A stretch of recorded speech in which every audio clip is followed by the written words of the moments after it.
Whew. That was about the easiest launch ever because it was just great conditions.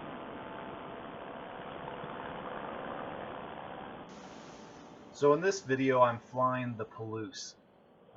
This is an area where there's basically rolling hills as far as you can see and plenty of places to land.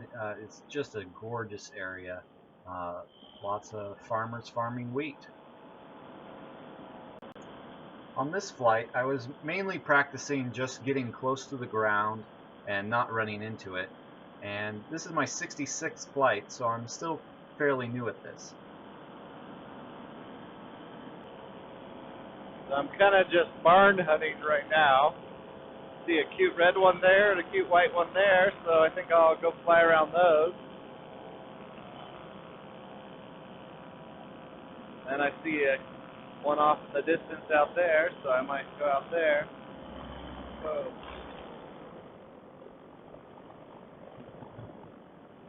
Got some surges going on here.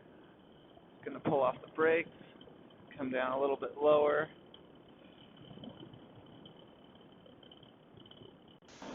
The Palouse is speckled with all these really cool old barns. Some of them are kind of the rounded shape, and then you have sort of the square octagon looking ones. Here's a house I found that's an abandoned one. Doesn't have any roads going to it. There's just so many cool things that you can see when you're flying around on a paramotor that the average person will never get to see.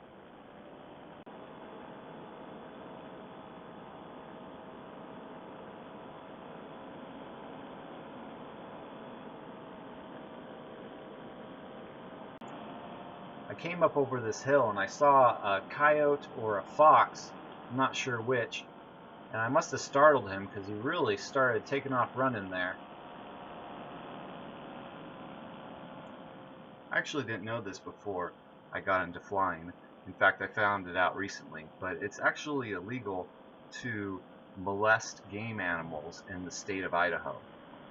So I wasn't sure exactly what molest means in this context, so I gave the Department of Fish and Game a call just to check up and see what their definition was. And basically they said, you know, you can swoop down and fly around and get some video of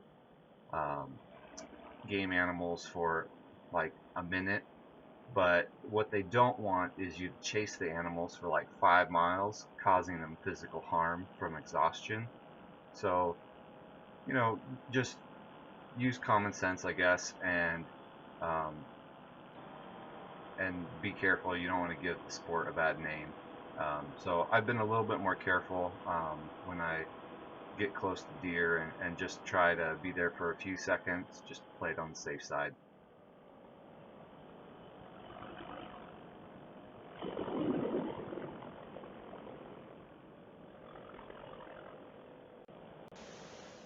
Sometimes when I'm flying low like this and I swoop down these lines or ditches or something, I feel like I'm in something off of Star Wars. But of course it's extremely slow, but if you speed it up like this, you just feel like you're swooping in, and it's just an amazing feeling, kind of, I don't know if you'd call it slaloming or going through all these lines and looping around these hills. It's just a really amazing feeling, and then you get to a power line and you can just swoop up and jump over it, and it's just like the flying that we always dreamed of doing, I guess. This is actually my longest flight I've ever been on. It lasted about 2 hours and 15 minutes, and normally I only go up for like 30 minutes, an hour tops. Your arms sort of get tired hanging in the brakes, kind of in the backward position, but it's not too bad. Sort of my routine now on longer flights is if I'm down close to the ground like this, I'll gain some altitude, pull my hands out of my brakes, put them in my lap, and just sort of rest my arms, and do that maybe every 20 or 30 minutes, and just take sort of like a 5-minute break. and it's real relaxing once you have pull your arms out of the brakes. It's just hard to have your arms kind of in that upward position all the time. So that seems to work pretty well and kind of refreshes me, so I can keep going on these long flights.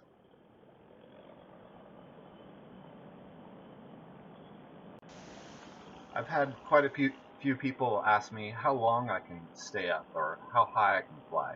Um, so you can fly as pretty much as high as you have oxygen.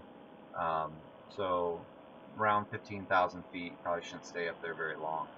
Um, there's some YouTube videos that you can watch of guys going high like that. I think my record right now is like 4,000 feet, so I haven't gone all that high. Um, I can fly for, I think, about 3.5 hours.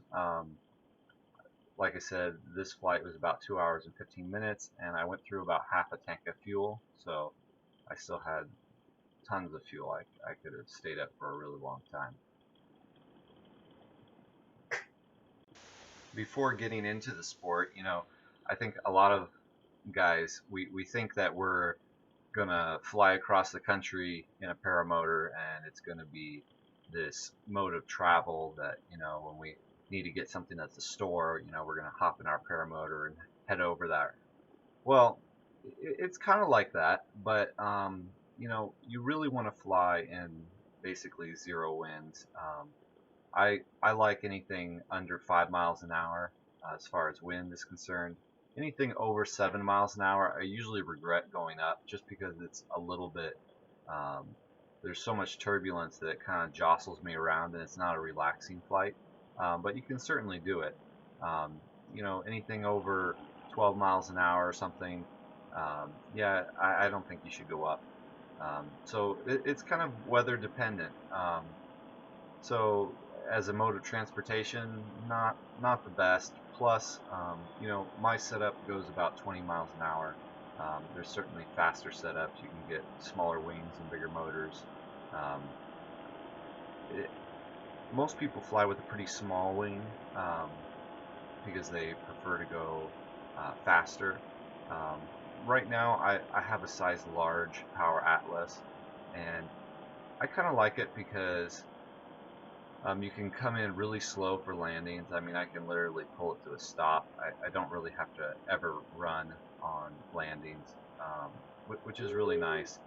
Also, when you're flying around low like this, should you all of a sudden have to do an emergency landing, you're not going very fast. So now there are, you can take a bigger wing, and there's several things you can do to make it go faster. Like adding a speed bar to pull down the leading edge, or you can let out your trims, which raises up the rear edge and changes your angle of attack and increases your speed. But you're also compromising on safety.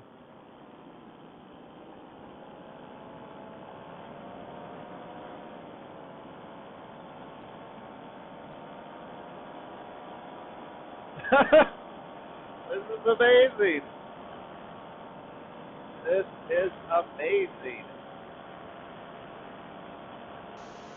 A lot of guys starting out in the sport are probably tempted to go with an intermediate wing or maybe a fairly small wing, but I would counsel against it.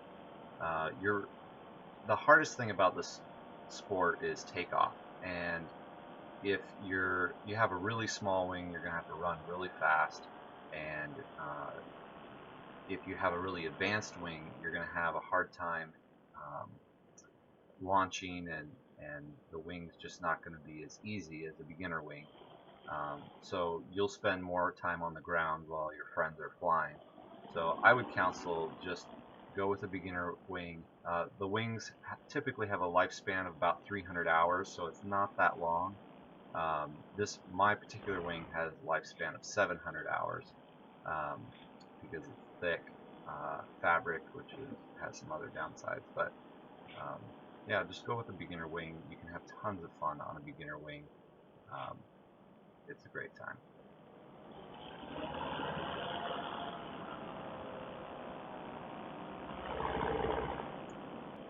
I was a little bit nervous to head up this hill because it's a very steep hill and I have trees on either side. So if I decided that the hill was too steep and I couldn't climb over it, I wouldn't be able to bail out and turn to my left or right. So right about here I started to get pretty nervous, so I gave it full throttle, and luckily I have a pretty large wing and I can climb at a really decent rate, and so I made it just fine, but it did make me nervous there for just a second.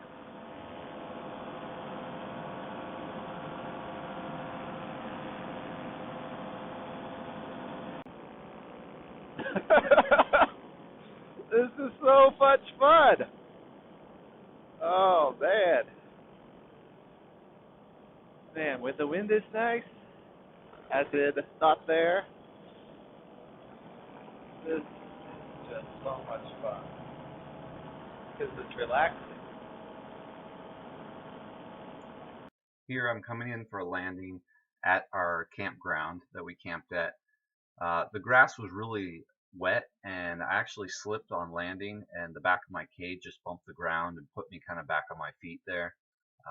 Not my best landing for sure, probably my worst. Um, but anyway, yeah, thanks guys for watching and feel free to subscribe and I'll be putting out more videos here.